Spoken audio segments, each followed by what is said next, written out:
Hello and welcome to another episode of my Scrum videos.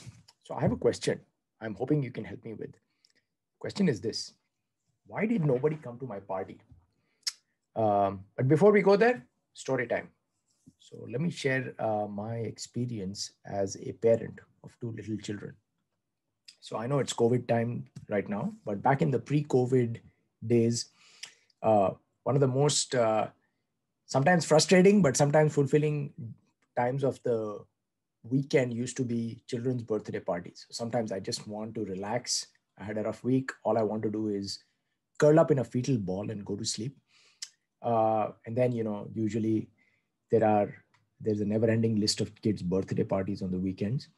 But when I overcome my frustrations and I show up at the party, there's nothing more fulfilling than to see your kids and all of their friends squealing in laughter and happiness as they run around and as they play with each other at a birthday party.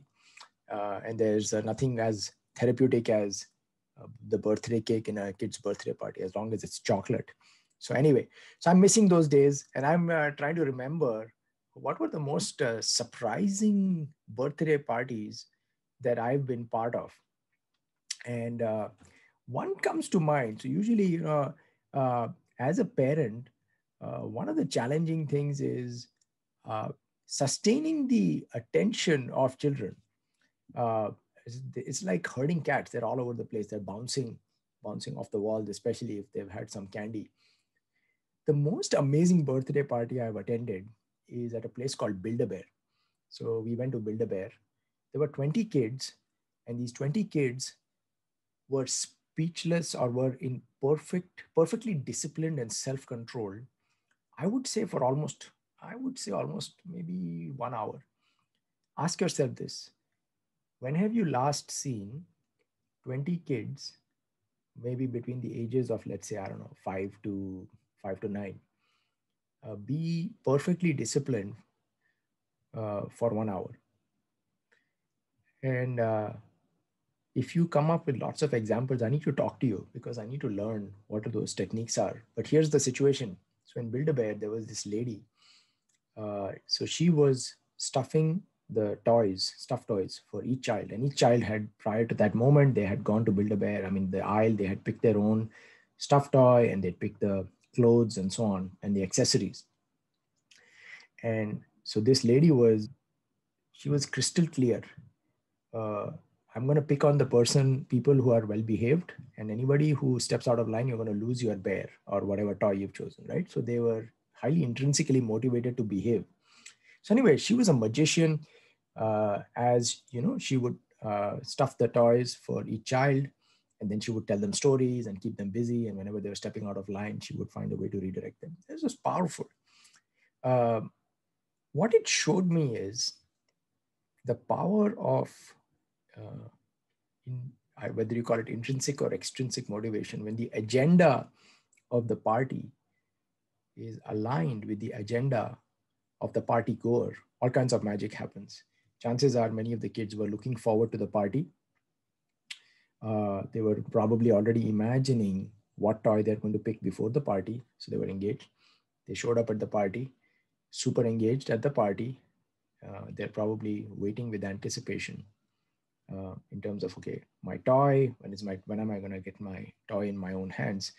And the party was like, I don't know, 2 years ago, and my kids still play with the toys, the creatures that they co-created in that. Pretty cool. So people are looking forward to the party, and then people are showing up to the party. They're having fun at the party, dancing at the party, and then people are dancing after the party. Magic. Which brings me to the question, why did nobody show up to my party? And here's the party I'm talking about. I was an Agile coach at a large company. And when I was doing the Agile training as part of the rollout, the Agile enablement, one question from a student was, why should I believe you now?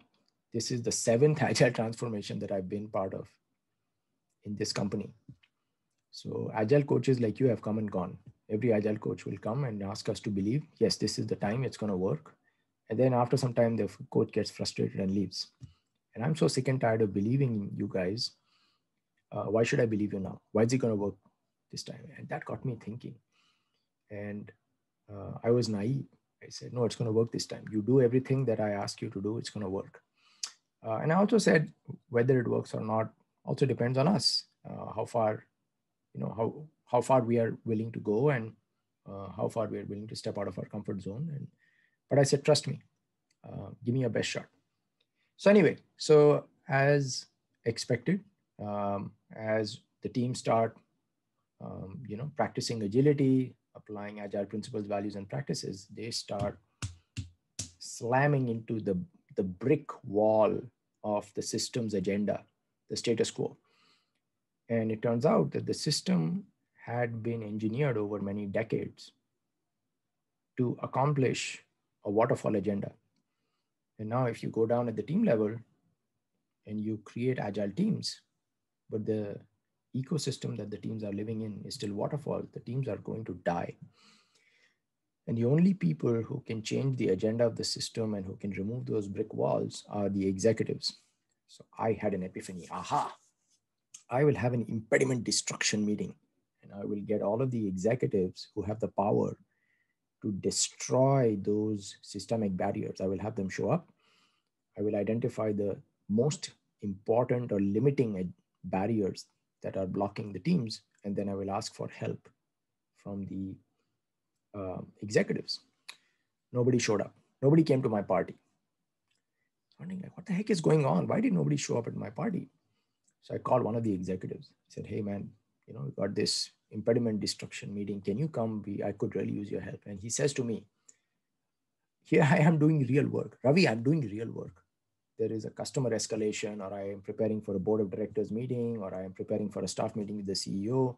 I'm doing real work. And here you are. And now I'm paraphrasing. I'm not quoting at this point. Here you are asking me to come to talk about your stupid impediments. At that moment, I realized there was a gulf. There was a chasm between what the executive cared about and what I was trying to make the executive care about. Executive was not interested in my party because he's not going to have fun at my party. In fact, my party, the impediment destruction party, is actually going to prevent him from doing something that he cares about, right? So what do we do about this? How do you get people to come to your party? When you send the invitation of the party, this is super important.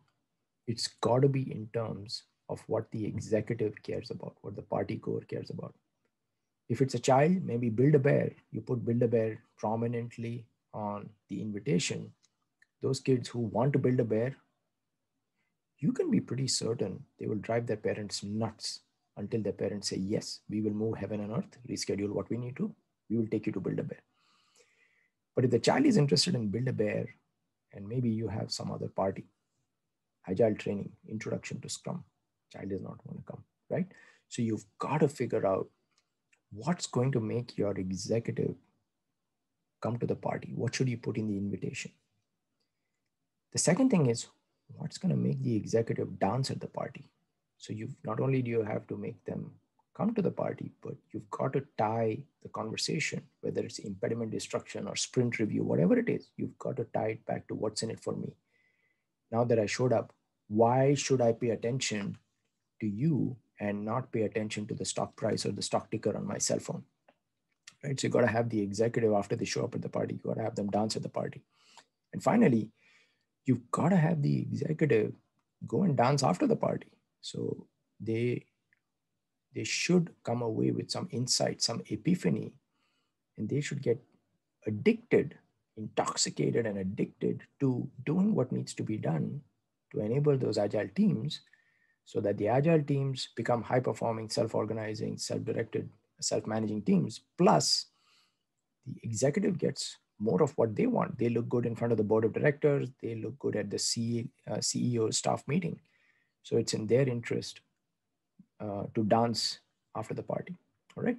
So started with the question, why did nobody come to my party? And I shared some of my thoughts. Hope you found this useful. Until we speak again, thank you. Keep calm and scrum on.